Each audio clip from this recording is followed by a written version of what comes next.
ආයිබෝවන් පුතේ මම අද ඔබත් එක්ක සාකච්ඡා කරන්න බලාපොරොත්තු වෙන්නේ 10 ශ්‍රේණියට අදාළ පරිමිතියේ අපිට හමු වෙන එක කොටසක් පිළිබඳව. ඔබට මෙවැනි ගැටලු ඔබ මීට කලින් හදලා ඇති.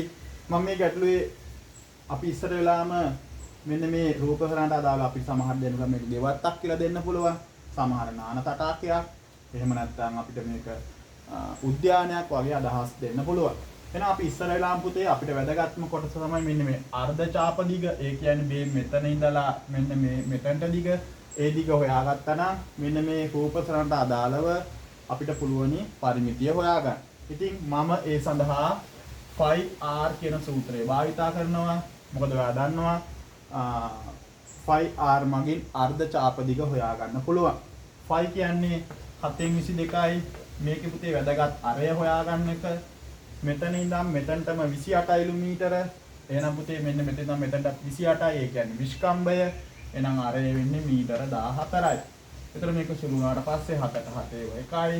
මෙතනට 2යි. එහෙනම් අපිට උත්තරයක් එනවා මීටර 44යි කියලා. මෙන්න මේ අර්ධ ඡාප දිග.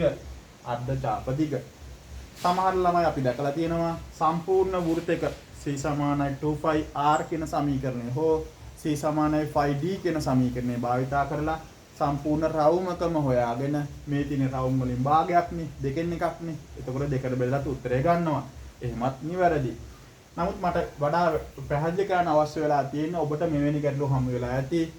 මේකේ අපිට පළවෙනි අවස්ථාවේදී දෙනවා මේ අපි හිතමු මේක උද්‍යානයක් කියලා. මේ උද්‍යානයේ වටා මීටර දෙකෙන් දෙකට කම්බි කණු ගහනවා කියලා අපි හිතුවොත් එහෙම අපෙන් අහන්න පුළුවන් ගැටලුවක් තමයි අවශ්‍ය කම්බි කණු ගණන. මතක තියාගන්න පුතේ මේ පළවෙනි අවස්ථාවේ මම කතා කරන්නේ වටේටම මේ මීටර දෙකෙන් දෙකට කම්බි කණු ගහන අවස්ථාව. එහෙනම් අපි එක තැනකින් පටන් ගමු. අපි මෙතනින් පටන් ගමු. එහෙනම් මෙන්න පුතේ සර් සලකුණු කරා මෙන්න මෙතනින් තමයි එහෙනම් කණුව පළවෙනි කණුව ගහන්නේ. ඊට අමතරව මීටර දෙකෙන් දෙකට මේ උද්‍යානයේ වටේටම කම්බි කණු ගහලා සකස් කරන්න අවශ්‍යයිලු. එහෙනම් අපිට අවශ්‍ය වෙනවා ඉස්සෙල්ලා මේකේ පරිමිතිය හොයාගන්න. පරිමිතිය හොයාගන්න තමයි දරුවෝ අපි අර අර්ධ ඡාප දිග හෙව්වේ. එහෙනම් පරිමිතිය හොයාගමු. එතකොට මෙතන අපි මෙතනින්ම පටන් ගමුකෝ. මේ ටික 28යි. ඊට පස්සේ පුතේ මේ ටික 40යි. හරි ඊට පස්සේ මේ ටිකනේ වක්‍රාකාර වෙන්න එපා. ඒතකොට 44යි. ඊට පස්සේ අවසානට ආපහු පුතේ මේ ටික දෙන්නේ 40ක් කියලා උත්තරයක් එනවා. එහෙනම් මේ ටික එකතු කරගත්තාට පස්සේ අපිට පිළිතුරක් ලබා ගන්න පුළුවන්. මේ විදිහට 8.0යි 4යි තොර දෙක දානවා. එකක් ඉතුරුයි. ඊට පස්සේ අපිට එනවා මෙතන 10යි 14යි 14යි අර ඉතුරු එකයි 15යි. එහෙනම් මේකේ පරිමිතිය වෙනවා පුතේ මීටර 152ක්. මේ උද්‍යානයේ පරිමිතිය වෙනවා මීටර 152ක්. එහෙනම් අපිට වැදගත්ම වචනේ පුතේ මේ වටේටම මේ මීටර දෙකෙන් දෙකට කණු ගහනවා කියන කතාව. එහෙනම් අවශ්‍ය කණු ගණන හොයන්න පුළුවන්. අවශ්‍ය කණු ගණන හොයන්න පුළුවන්. 152 කීයෙන්ද බෙදන්නේ පුතේ? මීටර දෙකෙන් බෙදනවා. අවශ්‍ය කණු ගණන හොයාගන්න 152 දෙකෙන් බෙදනවා හේතුව මීටර දෙකෙන් දෙකට ගහනවා කියපු නිසා. නමුත් මට ඔබත් එක්ක තව දෙයක් කතා කරන්න අවශ්‍යයි. ඔබ සමහරක් වෙලාවට දැකලා ඇති මෙන්න මෙහෙම ගැටලු. එතකොට මේක 152 දෙකෙන් හරියට අපූර්වට බෙදලා උත්තරයක් එනවා. සමහර ගැටලු ඔබට එනවා පුතේ මෙන්න මේ වගේ කොටසක්.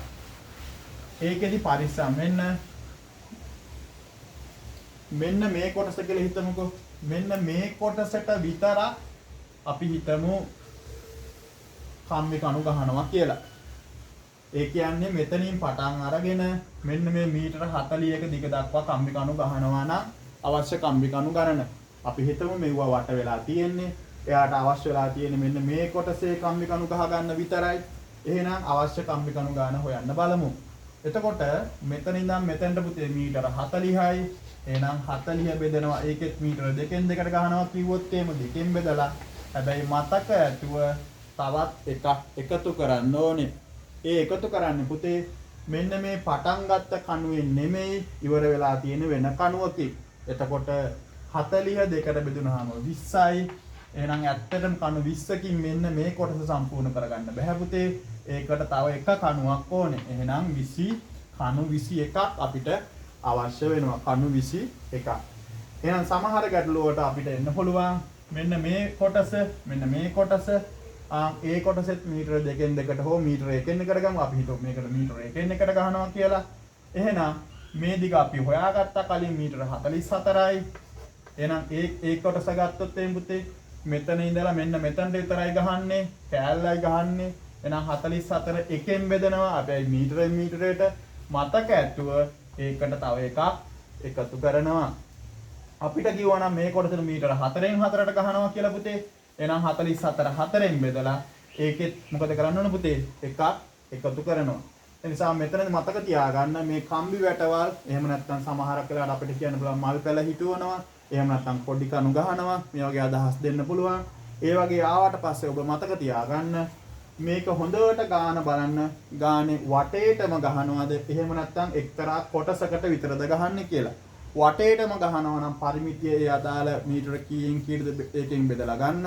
හැබැයි කොටසකට ගහනවා නම් පුතේ මතක ඇතුවම ඒන උත්තරයට එකක් එකතු කරන්න. එහෙනම් අපි ඔබට මෙවැනි වීඩියෝ එකකින් නැවත දවසක හමු වෙමු. ආයුබෝවන්.